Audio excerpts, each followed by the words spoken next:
नमस्कार, मी श्रावणी शिंदे. स्वागत आहे तुम्हा सर्वांचं बायमानसवर.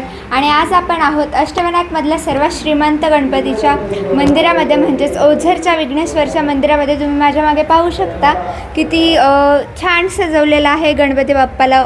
आणि या मंदिराचं एक वैशिष्ट्य आहे की हे मंदिर पेशवेकालीन आहे आणि यांचे दागिनेही पेशवेकालीन आहे. या दागिन्यांचं महत्त्व काय हे आपण या मंदिराच्या पुजाऱ्यांना विचारूयात. दागिन्यांबद्दल थोडीशी माहिती सांगा.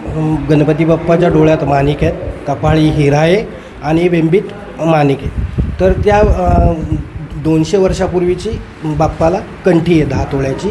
त्यानंतर चंद्रकोर आहे, गंध आहे, त्रिशूळ आहे आणि लाडका बाप्पाचं स्वरूप आपल्याला सगळ्यांना बघायला भेटतं. आपल्यासोबत मंदिराचे पुजारी पण आहेत. दुसरे पुजारी आहेत, त्यांना आपण गणपती बाप्पाच्या वस्त्रांबद्दल विचारूया. गणपती बाप्पाला पेशवेकालीन वस्त्र परिधान केलेले आहे. सोन्याचे जर असलेले ते वस्त्र आहेत. वरती चांदीचा जर असलेला शेरा या ठिकाणी परिधान केला आहे व चंद्रकोरवर पेशवेकालीन हिरा या ठिकाणी बसून ती चंद्रकोर आपण कपाळी या ठिकाणी लावलेली आहे. आपल्यासोबत मंदिराचे अध्यक्षसुद्धा आहेत.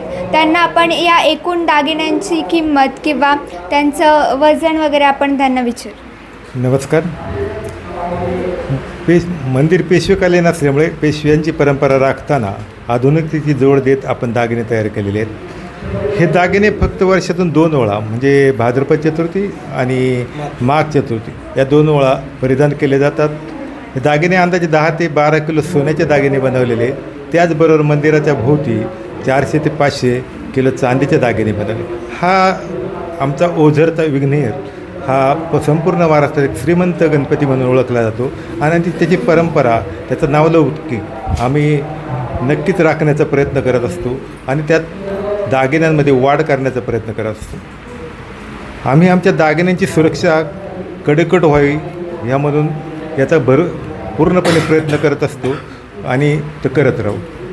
तर परत एकदा आपण आपल्या प्रेक्षकांना गणपती बाप्पाची ही सुंदर दृश्य दाखवूयात.